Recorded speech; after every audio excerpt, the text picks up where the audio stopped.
मैंने देखा कि जनाजा दफनाते वक्त इस बात पर बड़ा फोकस होता है कारी साहब कि मैयत का चेहरा किबले की तरफ करो।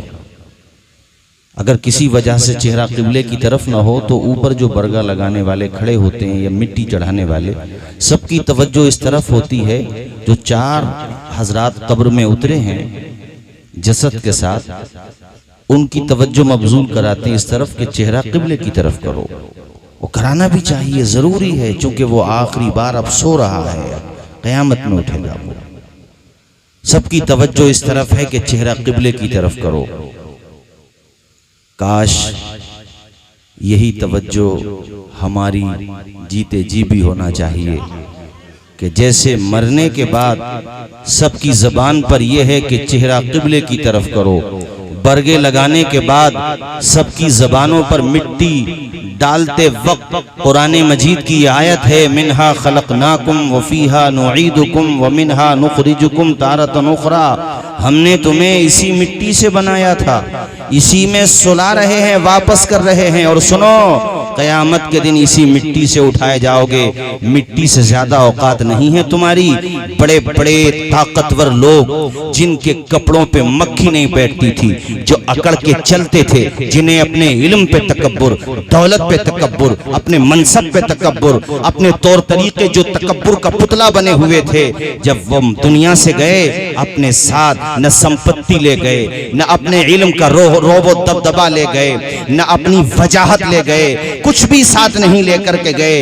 कफन के 3 कपड़े साथ लेकर के गए। अगर मर्द थे और औरत थी तो कफन के 5 कपड़े, इसके अलावा कुछ भी साथ लेकर के न गए। किस बात पे इतराता है इंसान, किस बात पे घमंड करता है इंसान। अरे मिट्टी में सुलाने के पीछे एक नुक्ता ये भी है कि नादान देख, आपको क्यों हुक्म दिया गया कि जनाजों में शिरकत करो, क्यों कहा गया कि लोगों के जनाजों में जाया करो, ताकि बार बार जनाजों को दफनाने के बाद तुम्हारी सोई हुई अक्ल बेदार हो जाए, तुम्हारा ख्वाबीदा जहन जाग जाए कि एक दिन मुझे भी इसी मिट्टी के नीचे आकर के सो जाना है, इसी तंग जगह पर आकर के आखिरी मुझे नींद लेना है और यहां से वापस नहीं जाना है मुझे दुनिया की तरफ। अरे उस दफनाते हुए मैयत को बार बार सोच करके क्यों नहीं देखते हो कि एक दिन मुझे भी यहीं पर आकर के सो जाना है।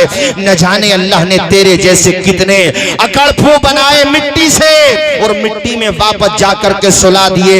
याद रख इंसान, हम आला हजरत का नारा लगाते हैं, आला हजरत वाले हैं, मगर याद रखो वो आशिक़े नबी, सच्चा आशिक़े रसूल हमें और आपको कब्र का तसव्वुर दे रहा है और कह रहा है, अंधेरा घर अकेली जान दम घुटता दिल उकताता, खुदा को याद कर प्यारे वो साथ आने वाली है। वहां से आपको कोई नहीं बचा सकता, न ताकत बचा सकती है, न मनसब बचा सकता है, न दौलत बचा सकती है। अभी 4 या 5 महीने हुए हैं, दुबई का प्रिंस था। वो कौन प्रिंस? जिसने बुर्ज दुबई बनाया, जिसके आगे पीछे बिलियन नहीं मियां कि मैं कितनी दौलत की बात करूं। जोड़ने वालों ने बताया कि अगर दुबई के प्रिंस और दुबई के बादशाह की दौलत को गिनना शुरू करो तो कई महीने लग जाएंगे, आप दौलत शुमार नहीं कर पाएंगे। आपका कैलकुलेटर भी जवाब देना पड़ेगा।